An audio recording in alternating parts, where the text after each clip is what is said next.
My name is Evelyn Harper. I'm in my mid-30s now, and for most of my life, I've been described with words that sound kind, but always felt incomplete. Quiet, responsible, the one who doesn't cause trouble. I'm a project coordinator by trade, the kind of job where you keep everything running smoothly while someone else takes the credit for the outcome. And that's fitting, because that's also how I existed inside my family for a very long time. People tend to underestimate me, not because I'm incapable, but because I don't rush to explain myself. I don't raise my voice. I don't interrupt. I learned early that silence made others comfortable, and that comfort often came at my expense. When you're calm, people assume you're unaffected. When you're patient, they assume you're fine with whatever they decide. This story isn't about shouting or revenge, or proving someone wrong in a dramatic moment. It's about what happens when a single lie reshapes an entire family's understanding of who you are, and how long the echo of that lie can last. Years ago, my parents believed my siblings' version of events over mine. It wasn't one explosive accusation. It was something quieter than that, something easier to accept. A story that positioned them as disappointed, confused, and justified, and me as difficult, distant, and ultimately disposable. They cut me off emotionally first, then practically, then entirely. And for a long time, I let that be the end of it. This narrative is not about how I won. It's about how I survived being misunderstood without turning bitter, about how truth doesn't always arrive loudly. Sometimes it waits, sometimes it documents itself, sometimes it sits unnoticed until the people who dismissed you are forced to sit with the consequences of their certainty. What you'll hear is not a tale of villains and heroes. Everyone in this story believed they were acting reasonably at the time. That's what makes it harder and more real. I'm not sharing this to shame my family or to reopen wounds for sympathy. I'm sharing it because emotional injustice often looks invisible from the outside. Because many people listening may recognize the role I was assigned long before they ever questioned it. There is no sudden miracle in this story, no dramatic courtroom scene, no screaming confrontation that changes everything in one afternoon. The shift happens slowly, almost imperceptibly, until one day the truth surfaces. And no one knows what to say. I'll walk you through who I was to them, how the narrative was built, why I stayed silent, and what finally changed. Not with anger, not with cruelty, just with clarity. If you've ever been misunderstood by the people who were supposed to know you best, have you ever wondered what they actually saw when they looked at you? In my family, I was never the problem, but I was never the priority either. I was the one who adjusted, the one who remembered birthdays without needing reminders, the one who showed up early, stayed late, and filled the gaps without being asked. If there was tension in the room, I softened it. If there was confusion, I clarified it. If there was disappointment, I absorbed it quietly and moved on. My parents liked to say I was easy. What they meant was that I didn't demand space. Growing up, my sibling took up most of the emotional oxygen. They were expressive, reactive, and persuasive. When they were hurt, everyone knew it. When they were angry, it was addressed immediately. When they told a story, it came with emotion. And emotion, I learned early, often passes for truth.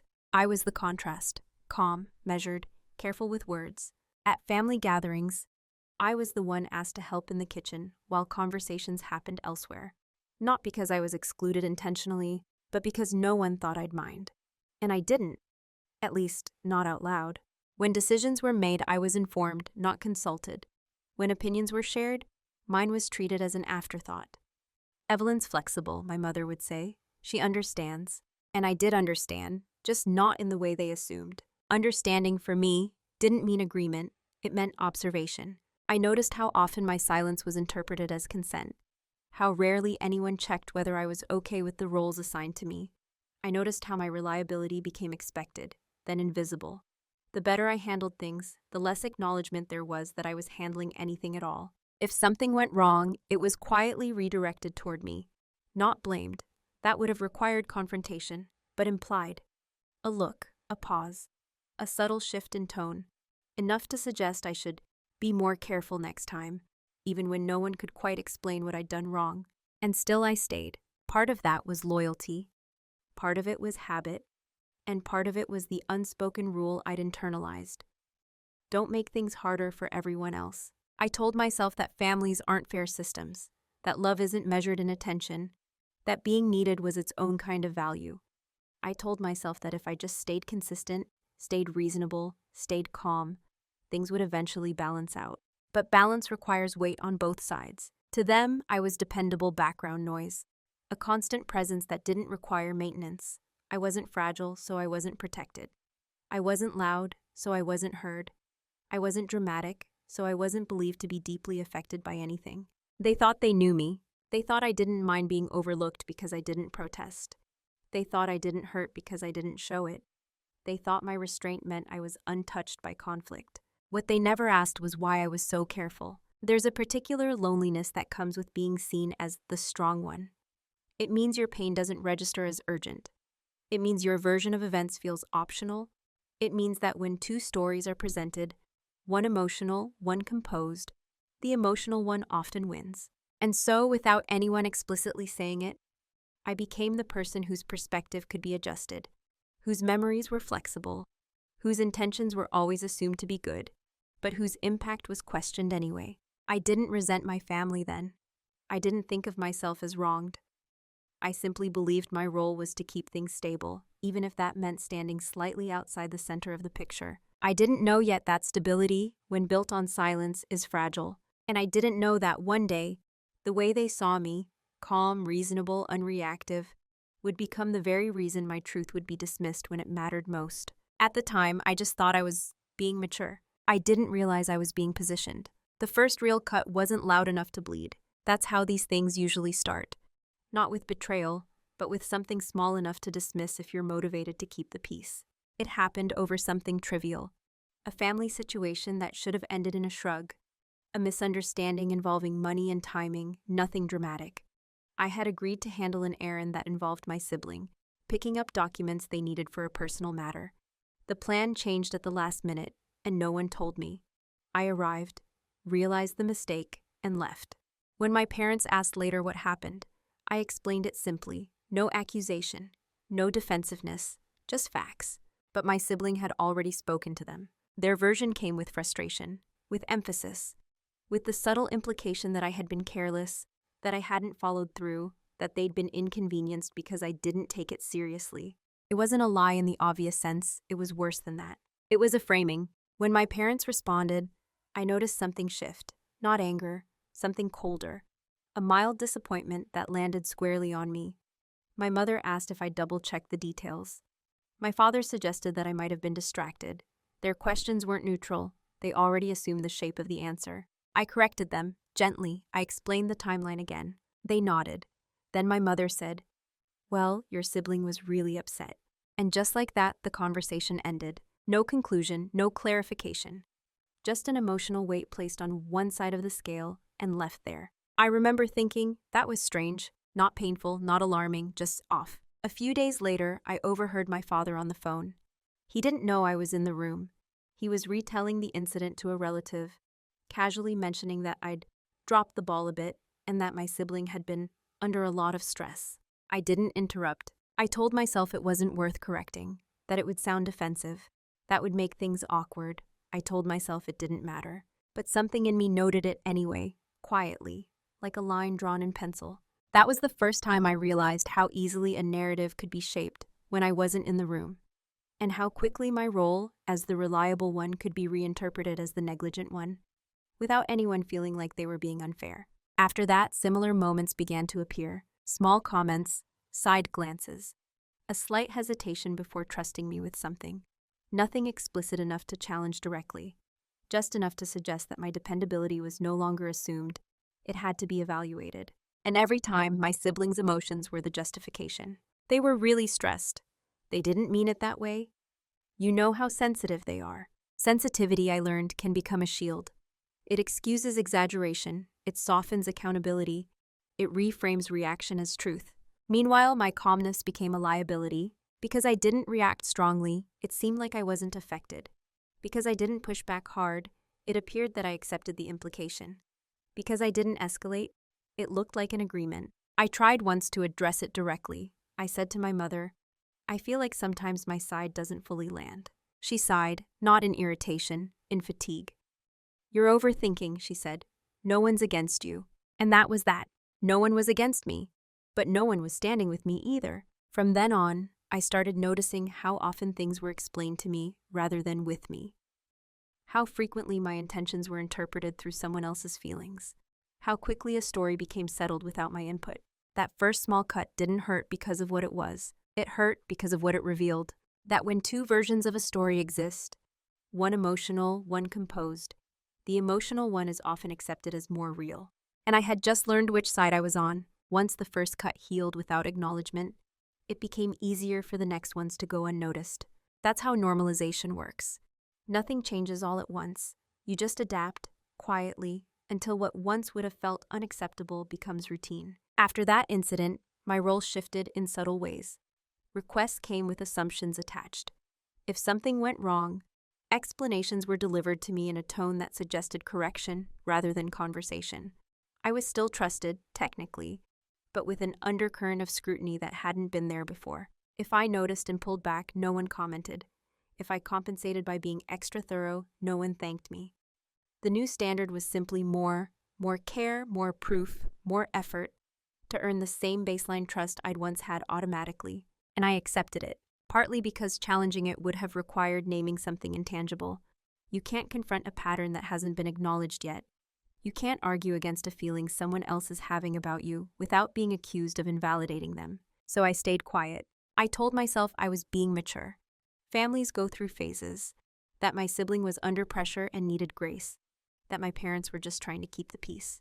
Every excuse I made for them was another reason not to make space for myself. The disrespect wasn't overt. It was procedural. Plans changed without informing me. Then I was asked why I hadn't adjusted. Conversations about me happened in rooms I wasn't invited into. Decisions that affected me were framed as already settled by the time I heard about them. When I expressed confusion, I was told I'd misunderstood. When I expressed discomfort, I was told I was being sensitive, a word that had never been used on me before, but now appeared conveniently when I questioned anything. The irony wasn't lost on me. I watched how my siblings' emotional reactions continued to shape outcomes. If they were upset, the room bent around them. If I was hurt, the room went quiet, then moved on. And slowly, without realizing it, I began to participate in my own erasure. I stopped offering explanations unless asked. I stopped correcting small inaccuracies. I stopped volunteering details that might complicate the story already forming. It felt easier to let things slide than to constantly reassert my version of reality. I learned to choose my words carefully, to preempt misunderstandings by over-clarifying, to document things just in case, even though I told myself I'd never need it. Still, I stayed, because leaving would have felt dramatic. And I had been trained, implicitly, that drama was the worst possible offense. So instead, I adapted.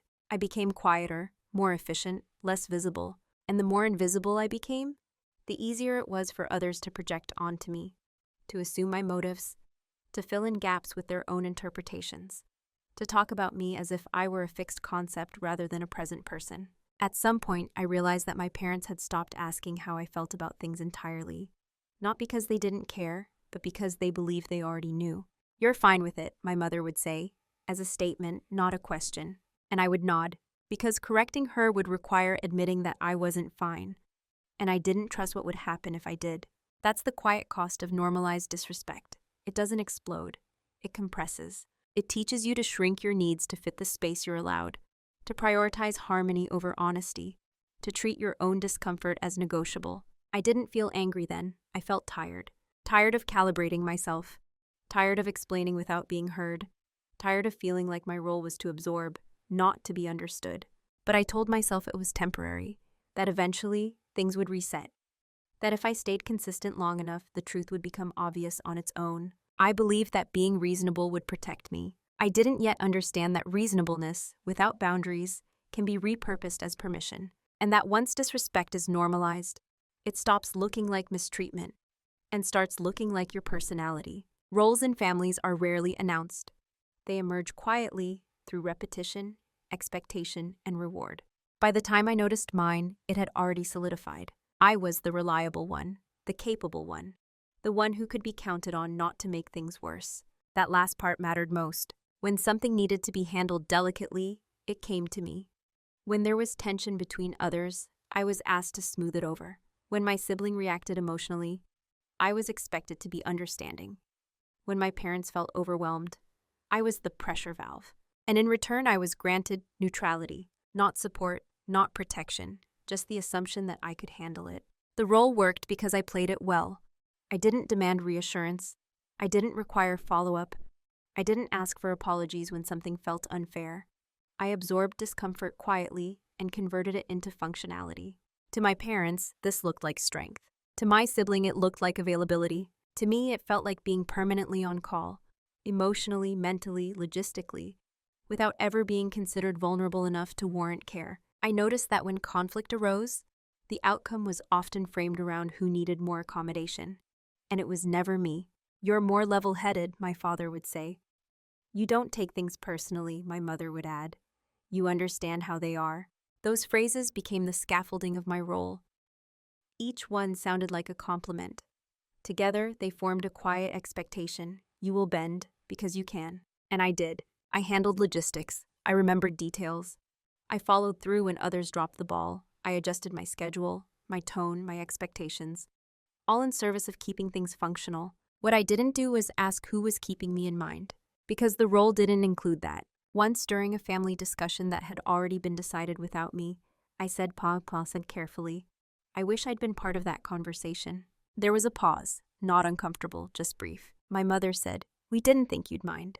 That sentence did more than any argument could have. Because it confirmed what I'd suspected, my feelings were no longer something to be checked. They were something to be assumed.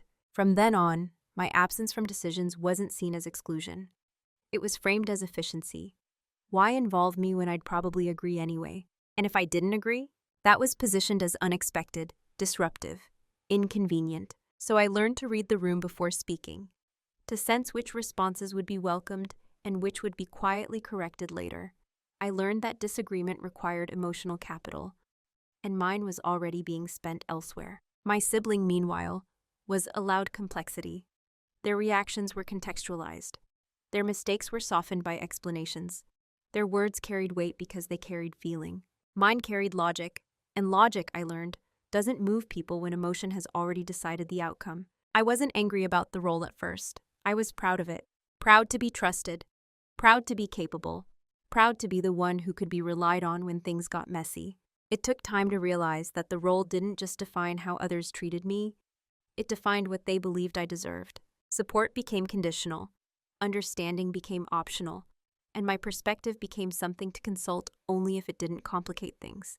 By the time the lie that would fracture everything arrived, the groundwork had already been laid. I had been positioned as the one whose story could be adjusted. Because I was strong enough to handle it, the shift didn't happen during an argument.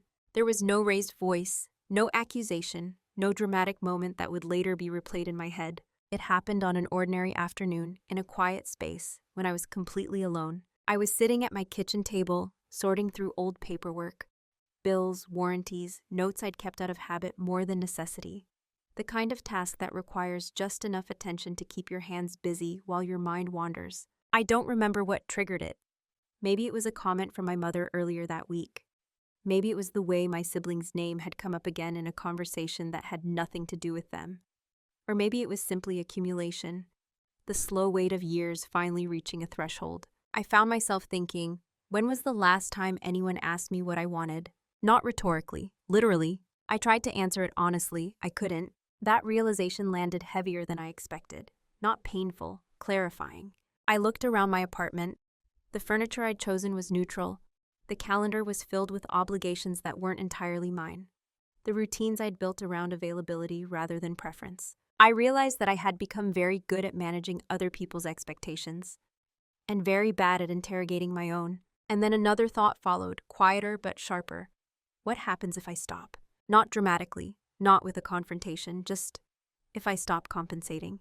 The idea made me uncomfortable, which told me everything I needed to know. Discomfort, I'd learned, was the signal I'd been ignoring. I thought about the small cuts, the uncorrected stories, the assumptions that had solidified into truth without my consent, the way my silence had been interpreted as agreement again and again. And for the first time, I didn't feel obligated to explain it away. I didn't feel angry, I felt alert. That night, instead of calling my parents as I usually did, I didn't. I didn't announce it. I didn't make a point of it. I just let the day end without reaching out. No one noticed. That too was information. Over the next few weeks, I made tiny adjustments. I didn't volunteer to mediate. I didn't preemptively clarify misunderstandings that didn't involve me directly. I answered questions when asked, but I stopped filling in the gaps. It felt strange, like leaving a door unlocked on purpose, like not bracing for impact that might not come. And something interesting happened. Nothing. The world didn't collapse. No one panicked. No one rushed in to ask if I was okay. The systems I'd been holding together wobbled slightly, then reconfigured without me. I watched it with a kind of detached curiosity. That's when I understood something fundamental. My silence had never been about peace. It had been about maintenance. And maintenance, when performed by only one person, is invisible until it stops. I started paying attention in a different way. Not to anticipate needs, but to observe dynamics. Who stepped in when I didn't? Who felt inconvenienced? Who noticed the absence of my quiet labor? And who didn't? I noticed how quickly my sibling filled the space with explanation when something went wrong, how my parents defaulted to soothing them, how no one reached out to ask why I wasn't smoothing things over anymore. And I realized that the role I'd been playing wasn't just expected, it was relied upon, which meant it could be withdrawn, not as punishment, not as leverage, as truth. That was the day something shifted. Not in my family, in me. I stopped believing that being reasonable would eventually earn fairness. I started believing that clarity required distance. And for the first time, I understood that silence wasn't just something that happened to me. It was something I could choose. Once silence stopped being automatic, it changed texture. Before, it had been reflexive. A habit formed from years of smoothing, yielding, adjusting. Now, it has become intentional, measured, selective. I didn't announce this shift to anyone. I didn't need to. The point wasn't to provoke a reaction. The point was to see what existed when I wasn't constantly filling the space. At first, people mistook my quiet for availability. My siblings still assumed I'd step in if something went sideways. My parents still spoke as if I were in agreement with decisions made elsewhere. Invitations still arrived with the expectation that I'd adapt. But when I didn't, when I simply responded with, "I won't be able to help with that," or "I'll need more time to think about it," the reactions were revealing. There was confusion, mild surprise, occasionally irritation. Not because I was being unreasonable, but because I was no longer predictable. Predictability had been my currency, and without it, the system had to recalibrate. I noticed how often people interpreted my boundaries as personal commentary. A pause became a judgment. A neutral response became distant. My refusal to immediately accommodate was quietly reframed as withdrawal. No one asked what had changed. They simply filled in the story themselves. That's when I understood how narratives function in families like mine. When someone steps out of their assigned role, the explanation isn't curiosity, it's correction. "You seem different lately," my mother said once, carefully. "I'm just busy," I replied, which was true, but not the whole truth. I wasn't ready to articulate the rest yet, because articulating it would invite negotiation, and I wasn't interested in negotiating my awareness away. Instead, I listened. I listened to how often my siblings spoke about me when I wasn't present, how my absence from certain tasks was framed as Evelyn didn't want to be involved, rather than Evelyn wasn't asked. I listened to how my parents repeated those explanations without question, and quietly I began to document, not in anticipation of confrontation, but in defense of clarity. Dates, messages, emails, changes in plans, versions of events that shifted depending on who was telling them. I didn't correct them in real time, I simply recorded them. This wasn't a strategy yet, it was grounding. I needed something solid, something external. Because when your internal experience has been repeatedly reframed by others, you learn not to rely on memory alone. Silence in this phase was misunderstood as weakness. I could feel it in the way my sibling became bolder in their interpretations. In the way my parents spoke more freely about me in my presence, assuming I wouldn't push back. They weren't trying to hurt me, they were responding to precedent. I had taught them what to expect. And now I was teaching them something else. There's a particular discomfort that comes with watching people misinterpret your restraint. The urge to clarify is strong, almost physical, but I resisted it, because clarity given too early is often dismissed. Instead, I focused on alignment, on making sure my actions matched my values, even if the perception lagged behind. I stopped rescuing conversations, stopped explaining tone, stopped translating intention. If someone misunderstood me now, I let the misunderstanding exist. That was new. And in that space, something else began to form. Not externally, but internally. Confidence. Not the performative kind, The quiet kind that comes from knowing you're no longer betraying yourself to maintain peace. I still cared about my family. That hadn't changed. But I was no longer willing to contort myself into a shape that made their lives easier at the expense of my own coherence. Silence had become a tool, not to punish, not to manipulate, but to observe without interference. And what it revealed was undeniable. Without my constant calibration, the stories about me grew less accurate and more convenient. That was when I understood that if the truth were ever going to matter, it would have to stand on something firmer than my willingness to explain it. What they never noticed was not my silence. It was what I was doing inside it. From the outside, it probably looked like I had receded. Less involved, less responsive, less present. And in a way, that was true, but only socially. Internally, I had never been more attentive. When you stop performing a role, you regain bandwidth. Energy that once went into managing reactions becomes available for observation. And I began to see patterns with a clarity I hadn't allowed myself before. I noticed how often my siblings spoke in absolutes, how their stories sharpened with each retelling, how details that didn't support their position quietly disappeared over time. I noticed how confidently they spoke on my behalf, what I meant, what I felt, what I was probably thinking. And I noticed how readily my parents accepted those interpretations, not because they were malicious, but because they were familiar. My siblings' emotional certainty felt convincing. My restraint, by contrast, felt ambiguous. I stopped trying to compete with that. Instead, I paid attention to the mechanics of it. I began to notice discrepancies, not dramatic ones, but small inconsistencies. Dates that didn't align, messages that contradicted later claims, situations where responsibility quietly shifted in the retelling. So I started keeping everything. Not obsessively, not anxiously, methodically. I saved emails instead of deleting them. I archived text messages. I kept calendar entries intact, even when plans changed. I wrote down summaries of conversations while they were still fresh, not interpretations, just what was said, by whom, and when. At first, it felt unnecessary, almost paranoid. I told myself I was being cautious, not suspicious. But over time, something unexpected happened. The fog lifted. When you've been subtly gaslit, not through outright lies, but through constant reframing, you start doubting your own recall. Documentation restores orientation. It gives you a reference point that isn't influenced by tone or memory or emotion. I began to trust myself again. And with that trust came patience. I didn't confront my sibling when their version of events shifted. I didn't challenge my parents when they repeated those versions. I simply noted it, added it to the record. I also noticed something else.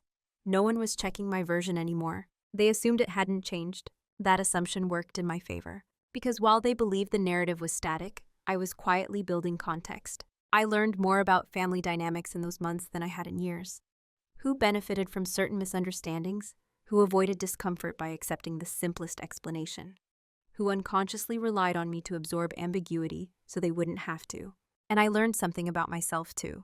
I wasn't angry, I wasn't plotting, I wasn't waiting for a dramatic reveal. I was preparing, not to expose anyone, but to protect my reality if it was ever challenged again. There's a difference. Preparation doesn't require urgency, it requires consistency. I kept my tone neutral, my interactions are polite. My distance is unremarkable. I didn't withdraw completely, that would have raised questions. I simply stopped offering excess. And because I had always given more than necessary, the reduction felt like an absence. My sibling grew more confident, more assertive. Their stories became bolder. They spoke as if consensus had already been reached, even when I hadn't been consulted at all. I let it happen, because every unchallenged exaggeration deepens the eventual contrast with the truth. I don't say that with satisfaction, just accuracy. People assume preparation looks like control, like manipulation, like some grand strategy unfolding behind the scenes. It doesn't. Most of the time, it looks like restraint. It looks like letting someone talk, letting assumptions solidify, letting patterns repeat long enough that they can no longer be explained away as misunderstandings. What they never noticed was that I wasn't disengaged. I was aligning my actions with my values, aligning my understanding with evidence rather than emotion, aligning my future choices with the reality I was observing, not the one I wished existed. And quietly, without anyone realizing it, I stopped being the person whose truth could be overwritten. Because I finally had something stronger than my word. I had the record. The reveal didn't come with adrenaline. There was no moment where I leaned back in my chair and thought, so this is it? No rush, no triumph, no sense of being proven right. It came quietly, almost mundanely, the way truth often does when it isn't trying to impress anyone. I was reviewing old files one evening, not for any specific reason, just maintenance. The kind of slow, careful sorting that happens when you finally trust yourself enough to look closely. And then I noticed something I hadn't been looking for. A timeline, not written out, but implied. Messages from my sibling saved months apart, describing the same event differently.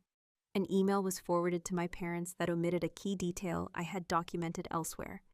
A date that had shifted forward in one retelling, backward in another. Small things, individually forgettable, together unmistakable. I laid everything out, digitally, side by side, not to build a case, just to see it clearly. And what I saw wasn't chaos, it was consistency, not in facts and in direction. Every version of the story bent the same way. Responsibility slid off my sibling and settled gently onto me. Confusion resolved itself into my supposed oversight. Their emotional response was centered. My actions were minimized, reframed, or quietly reinterpreted. It wasn't one lie. It was a pattern of narrative gravity, and for the first time, I could see exactly how it had worked. I felt something then, not anger, but a deep, steady calm, because ambiguity had been my enemy for years, and ambiguity was gone. I realized that if anyone ever slowed down long enough to look, really look, the contradictions would speak for themselves. I wouldn't need to convince anyone. I wouldn't need to explain tone or intention or nuance. The truth was procedural. It lived in timestamps, in phrasing, in what was said, and what was consistently left out. I closed my laptop and sat there for a long time, not planning, not rehearsing, just absorbing what this meant, because knowing the truth privately is different from having it acknowledged publicly. One gives you clarity, the other tempts you toward urgency, and urgency was the one thing I refused to feel. I didn't tell anyone what I'd found, not my parents, not my sibling, not friends. This wasn't something to share prematurely. Once exposed, it couldn't be unseen, and it couldn't be recontained. I understood that instinctively, so I let it sit. Days passed, then weeks, and in that time, something important happened. My sense of self stabilized. For the first time in years, I wasn't wondering whether I had misremembered, whether I had been unfair, whether I had missed something obvious that everyone else could see. I hadn't. That certainty didn't make me louder. It made me precise. I started thinking not in terms of if the truth mattered, but when and how it would intersect with reality on its own terms. Because narratives built on distortion are fragile. They require maintenance. They depend on silence from the people they misrepresent. And I had already withdrawn that support. I didn't feel vindictive. I didn't want to humiliate anyone. I didn't even want an apology. What I wanted was alignment. I wanted the version of me that existed in my parents' minds to either reconcile with reality or be exposed as incompatible with it. And I knew now that I didn't need to force that reckoning. All I needed was patience, because the truth, once documented, doesn't need to chase anyone. It waits. Knowing the truth didn't tell me what to do with it. That was the part no one talks about. There's a moment, once clarity arrives, where action feels both necessary and dangerous, where every option carries weight. Not just consequences, but meaning. And I stood there for a long time, considering paths that all led somewhere irreversible. I could confront my sibling, lay everything out, point out inconsistencies, ask them to explain the gaps, demand accountability, but I knew how that would go. Emotion would take over. The conversation would become about tone, not facts, about intent, not outcome, about how hurt they felt being questioned. The story would shift again, not because the evidence was weak, but because the dynamic was familiar. I could go to my parents, present the documentation, walk them through the timeline, ask them to reconsider. That option was more tempting, but it came with its own risk, because once you ask someone to reevaluate a belief they've held for years, you're not just challenging a story. You're challenging their judgment, their choices. They have a sense of themselves as fair and perceptive. And people don't always thank you for that, especially not parents. I could also do nothing. Continue living quietly, let the distance remain, protect my peace, and accept the loss as permanent. That option felt clean, controlled, safe, but it also felt unfinished. Not because I needed validation, but because the consequences of the lie were still unfolding. Decisions were still being made with that narrative as a foundation. And as long as that foundation stood, it would continue shaping outcomes that affected me. There was a fourth option, one I hadn't considered until then. I could stop trying to correct the story and instead remove myself from its influence entirely. Not dramatically, not as punishment, strategically. I looked at my life and asked a different question. What choices am I making that are still compensating for a narrative that isn't true? The answer was uncomfortable. There were financial ties, shared responsibilities, informal arrangements that existed only because I was considered the reasonable one.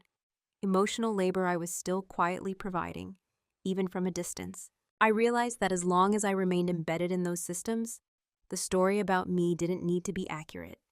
It just needed to be convenient. So I chose the option that didn't require anyone else's understanding. I chose to disengage structurally. That decision wasn't impulsive. It wasn't fueled by anger. It was slow, deliberate, and in its own way, compassionate. Because it gave everyone exactly what they already believed I was. Independent, capable, unaffected. I didn't announce this choice. I didn't frame it as a boundary conversation. I simply began making decisions that aligned with my reality instead of theirs. I untangled obligations. I declined roles that relied on my invisibility. I redirected resources. I simplified. Each step was small, reasonable, difficult to argue against without acknowledging the very assumptions no one wanted to examine. And as I did, I felt something settle inside me. Relief, not because things were getting easier, they weren't yet, but because I was no longer waiting for permission to be accurate. I wasn't asking to be believed. I was acting as if I already was. That was the irreversible choice. Once you stop orienting your life around being misunderstood, you can't go back to negotiating your truth for comfort. And I didn't know it then, but that decision set everything else in motion. Moving in silence doesn't look like secrecy. It looks like paperwork, calendars, polite emails, small decisions that don't announce themselves as turning points, but are. Once I made the decision to disengage structurally, I stopped explaining my reasoning to people who weren't asking in good faith. I also stopped waiting for reactions before taking action. I began with the practical ties. There were shared financial arrangements that had existed out of convenience, expenses I covered because it was easier, contributions that were assumed rather than discussed. I adjusted them methodically, not abruptly, just clearly. I won't be able to continue covering that after this month. I'm restructuring my budget. I need to focus on my own priorities right now. Each statement was true. None of them were confrontational. There were also emotional roles I quietly stepped out of. I stopped mediating between my parents and my sibling. When one complained about the other, I listened briefly, then redirected. You might want to talk to them directly about that. At first, this was met with confusion, then mild irritation, then silence, which told me how much unseen labor I'd been performing. I didn't document these changes for leverage. I documented them for continuity, to ensure that if the story shifted later, I would remember the sequence as it happened. Because when you move in silence, people often reinterpret your actions retroactively. I was careful, not manipulative, careful. I made sure every decision could stand on its own merit, that nothing I did required anyone else to be wrong for it to make sense. That was important. I wasn't trying to win. I was trying to exit a system that depended on me being misunderstood. During this time, my parents didn't reach out much. When they did, the conversations were polite, surface level, almost formal. They assumed distance meant indifference. They were wrong, but that misunderstanding worked in my favor, because it allowed me to make choices without emotional interference. My sibling noticed the changes more quickly. They asked why I wasn't as available, why I seemed checked out, why I wasn't stepping in anymore. I didn't argue. I'm just focusing on my own life right now, I said, which was, again, true. The silence unsettled them. People who are used to your presence as a stabilizing force often feel destabilized when it disappears, even if they never acknowledged its value before. Still, I didn't escalate. I continued living my life, building routines that didn't revolve around family expectations, strengthening my independence, financially, emotionally, logistically. And because none of this was dramatic, it was underestimated. No one thought to ask where it was leading. They thought it was a phase. They thought I'd eventually resume my role. What they didn't realize was that the system was already adjusting to my absence, and in doing so, revealing its weaknesses. Without me smoothing things over, conflicts lingered longer. Without my compensating, responsibilities became visible. Without me quietly fixing things, mistakes had to be owned. I didn't cause those consequences. I simply stopped preventing them. That's what moving in silence really is. Not hiding your intentions, but refusing to interfere with reality. And reality, once left to operate without your labor, tends to speak for itself. The consequences didn't arrive all at once. They arrived as inconveniences, small delays, missed expectations, awkward pauses where someone assumed I would step in, and no one did. At first, these moments were brushed off, explained away as bad timing, stress, circumstances. But over time, they began to accumulate. And accumulation has a way of demanding attention. My parents started noticing that things felt harder. Arrangements that used to just work now require follow-up. Miscommunications lingered longer. Tension that I once quietly diffused began to surface. Unresolved, uncomfortable, exposed. They didn't connect this to me directly, not yet. Instead, they expressed vague frustration. "Everything feels more complicated lately," my mother said once, during a brief phone call. "People are just busy," I replied, which was true. But it wasn't the whole truth. My sibling felt the shift more acutely. Without my steady presence to soften edges, their emotional responses carried more weight and less insulation. When they became upset, there was no buffer, no translator. No one is quietly reframing their words into something easier to receive. That made others uncomfortable. I began to hear about situations secondhand. Complaints that used to be filtered now arrive raw. Stories that once had a clear villain became messier, less coherent. And slowly, subtly, the narrative started to strain under its own weight. It wasn't that people suddenly doubted my sibling. It was then that they began to notice patterns, inconsistencies, overreactions, shifting explanations. Not enough to confront, just enough to feel unsettled. My parents, in particular, seemed tired. Tired of mediating, tired of absorbing emotional intensity, tired of feeling like they were constantly managing fallout. They didn't say this explicitly, but I could hear it in their voices. In the shorter calls, there are longer pauses before responding. For the first time, they weren't protected by my calm. And that absence was doing something important. It was allowing reality to present itself without translation. I didn't step in when they seemed overwhelmed. I didn't offer solutions. I let the discomfort exist. That wasn't cruelty, it was a restraint. Because stepping in now would have restored the illusion that everything was fine. And it wasn't. I noticed that when my name came up, it did so differently, less confidently. Instead of "Evelyn wouldn't mind," it became "Evelyn's been busy lately." Instead of "She understands," it became "I'm not sure what she thinks." Uncertainty had entered the narrative. And uncertainty is dangerous to stories built on assumptions. My sibling reacted by becoming more insistent, more expressive. Their explanations grew longer. Their frustration is more visible, which only accelerated the shift. Because emotional intensity, when repeated without resolution, stops being persuasive. It starts being exhausting. My parents began asking questions they hadn't asked before, not about the past, but about logistics, responsibilities, boundaries. "What are you planning to do long-term?" my father asked me once. It was a neutral question, but it carried something new, awareness. They were realizing that the version of me they'd been operating with, the endlessly available one, no longer applied, and they hadn't been consulted. That realization was destabilizing, not because I'd done anything wrong, but because it forced them to confront a truth they hadn't examined. I had been holding more than they realized. And now I wasn't. The consequences were not explosive. They were cumulative. And once set in motion, they didn't require my involvement to continue. The first attempt to fix things came swiftly. It didn't sound like an apology. It didn't acknowledge anything specific. It came disguised as concern. My mother called one evening and asked, "Is everything okay with you?"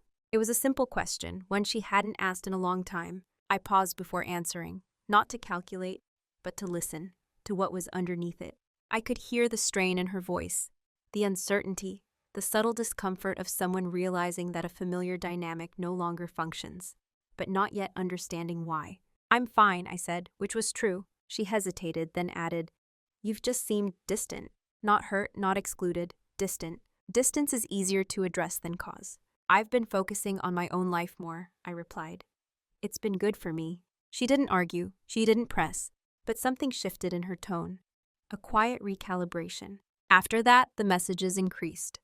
Casual check-ins, invitations are framed as open-ended, a noticeable effort to sound accommodating. My father followed a different approach. He was more direct. "We may not have handled everything perfectly," he said during a rare conversation. "Families make mistakes." It was an almost admission, carefully worded, abstract enough to avoid specifics. Years ago, that might have been enough. Now it wasn't, because I could hear what wasn't being said. No mention of the lie, no acknowledgement of the narrative, no curiosity about my experience. They weren't trying to understand what had happened. They were trying to restore equilibrium. An equilibrium built on distortion doesn't hold. My sibling, sensing the shift, grew anxious. They reached out more frequently, asked questions that circled rather than landed, made comments about how things used to be, about how close we all were. They never addressed the past directly. Instead, they framed the present as the problem. I listened, calmly, briefly, and I realized something crucial. The moment for repair had passed. Not because I was unwilling, but because repair requires truth, and truth requires a willingness to sit with discomfort. They wanted resolution without reckoning, connection without accountability, stability without revision. And that wasn't possible anymore. I didn't reject them. I didn't accuse. I didn't lay out evidence or timelines. I simply didn't step forward to close the gap they refused to name. There's a difference between forgiveness and erasure, between moving on and pretending nothing happened. What they were offering wasn't a repair. It was reset. And resets only work when the original fault is acknowledged. The hardest part wasn't saying no. I realized I didn't need to say anything at all. Their efforts came too late. Not in time, but in depth. They were responding to consequences, not causes. And I wasn't interested in going back to a version of myself that existed to prevent discomfort rather than live truthfully. I didn't feel triumphant. I felt sad. Not for what was lost, but for what had never been protected in the first place. That's when I knew the story was approaching its inevitable moment, not a dramatic confrontation. A quiet one. The confrontation didn't happen because I demanded it. It happened because silence eventually creates its own pressure. My parents asked to meet, not urgently, not emotionally, just a suggestion, offered carefully, as if they were testing the ground beneath their feet. I agreed. We sat at a small table in a quiet cafe, neutral territory, no home field advantage. No familiar rooms filled with old dynamics. They looked older than I remembered, tired in a way that had nothing to do with age. For a few minutes, we talked about ordinary things: work, weather, mutual acquaintances, the way people do when they're circling something they don't know how to enter. Then my father said, "We feel like we lost you." I didn't respond immediately, not because I was bracing myself, but because I wanted to answer accurately. "You didn't lose me," I said. "You just stopped knowing where I was." My mother frowned slightly. "We never meant to push you away." "I know," I said. That surprised them. I didn't say it to comfort them. I said it because it was true. Intent had never been the issue. Impact had. There was a pause. Then my mother asked quietly, "Did we do something wrong?"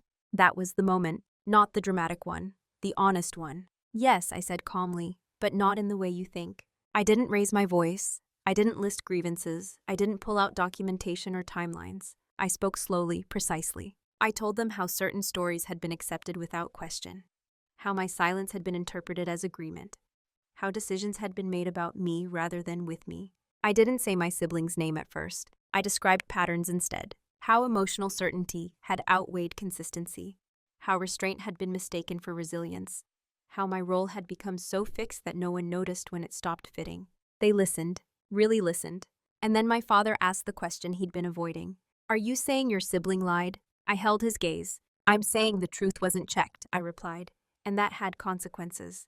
The room went quiet. My mother's eyes filled, not with tears, but with recognition.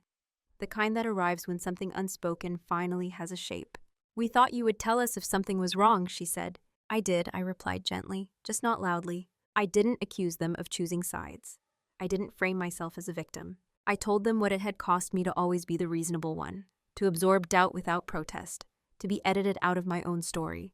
And then I said the thing I'd practiced, not in words, but in conviction. "I'm not here to punish anyone. I'm here to be accurate." They didn't argue. They didn't interrupt. They didn't defend. That's how I knew it had landed. Accuracy is hard to fight. It doesn't provoke. It doesn't escalate. It simply stands. When we parted, there were no promises, no dramatic reconciliations, no declarations of change, just a shared understanding that something real had been named, and that it couldn't be unnamed. That was enough. Who I am now is not a reaction to what happened. That's important. I didn't rebuild myself in opposition to my family or in defiance of the past. I didn't harden. I didn't retreat into bitterness. I didn't replace silence with noise. I clarified. The person I am now is quieter, but not smaller, more selective, but not closed. I no longer confuse restraint with responsibility or endurance with love. After that conversation, things didn't magically repair themselves. Some habits softened, Some assumptions dissolved slowly, others remained exposed but stubborn. And I let them, because growth doesn't require consensus. I redefined my relationship with my parents first. Not through rules, but through consistency. I stopped anticipating their needs. I stopped filling emotional gaps. I responded, but I didn't manage. At first, that made them uncertain. They asked more questions, checked in awkwardly, sometimes overcorrected. I didn't reassure them unnecessarily. I let them learn me again or not. With my sibling, the distance remained wider, civil, polite, undefined. And that was intentional, not as punishment, but as protection. I no longer felt the urge to explain myself to someone who had never asked to understand. I didn't need to prove anything. The narrative they once controlled had lost its leverage over my life. That was enough. Externally, my life became simpler. Internally, it became steadier. I made decisions without rehearsing how they'd be received. I spoke when I meant something, and stayed quiet when I didn't. I stopped offering access as proof of love. The most surprising change was this. I stopped being afraid of being misunderstood, because I finally understood myself. I knew what was true, not abstractly, but concretely, and that made external misinterpretation survivable. I no longer waited for recognition to validate my experience. I no longer needed acknowledgement to move forward. That doesn't mean I stopped caring. It means I stopped centering my life around people who had once centered their comfort around my silence. There's a calm that comes with that kind of alignment. Not relief, solidity. I still value honesty, still value family, still value empathy, but I value accuracy more. Accuracy in how I'm treated, in how I'm spoken about, in how my absence or presence is interpreted. And when accuracy isn't possible, I don't argue. I step back. That's who I am now. Not the family villain, not the silent absorber, not the misunderstood one waiting to be seen. Just someone who knows when to speak, and when silence is no longer an obligation, but a choice. There's a particular kind of harm that doesn't leave bruises. It comes from being misrepresented by people who believe they're being fair, from having your quiet nature mistaken for agreement, from watching a version of you take shape in other people's minds, and realizing you were never asked whether it was accurate. For a long time, I believed that if I stayed calm enough, reasonable enough, consistent enough, the truth would eventually surface on its own. What I learned is more precise than that. Truth doesn't surface because someone deserves it. It surfaces when it's no longer being protected by silence. The lie that shaped my family's perception of me didn't survive because it was clever. It survived because I absorbed its consequences without protest, because I compensated for the confusion it caused, because I made myself useful in ways that prevented anyone from having to look closely. When I stopped doing that, not angrily, not dramatically, the story lost its foundation. No shouting was required, no humiliation, no revenge, just alignment. And that alignment changed everything. My parents didn't wake up one day and suddenly understand. They felt the absence first. They felt the strain. They felt the confusion of a system that no longer worked the way it used to. Only then were they able to hear what had been quietly true all along. The hardest part wasn't being cut off. I realized how long I'd been available to be misunderstood. And the most important lesson wasn't about my family at all. It was about me. I learned that silence can be a refuge, but it can also be a contract. One that teaches people what they can get away with. One that defines your role before you ever consent to it. Breaking that contract doesn't require confrontation. It requires clarity. If there's one thing I hope this story leaves you with, it's this. You don't owe anyone access to you in exchange for peace. You don't owe anyone your silence to preserve their comfort. And you don't need to prove the truth to people who benefit from not seeing it. Sometimes the most powerful shift happens when you stop explaining and start living in a way that no longer supports the lie. If you've ever been misunderstood by your family, if you've ever been labeled the problem simply because you didn't fight back, if you've ever wondered whether staying quiet was actually costing you more than speaking up, I'd really like to hear from you. What did you do, or what are you still deciding to do, when the truth was quiet and the cost of silence became too high? Cảm ơn bạn đã lắng nghe câu chuyện vừa rồi. Đừng quên like, share và bấm chuông để không bỏ lỡ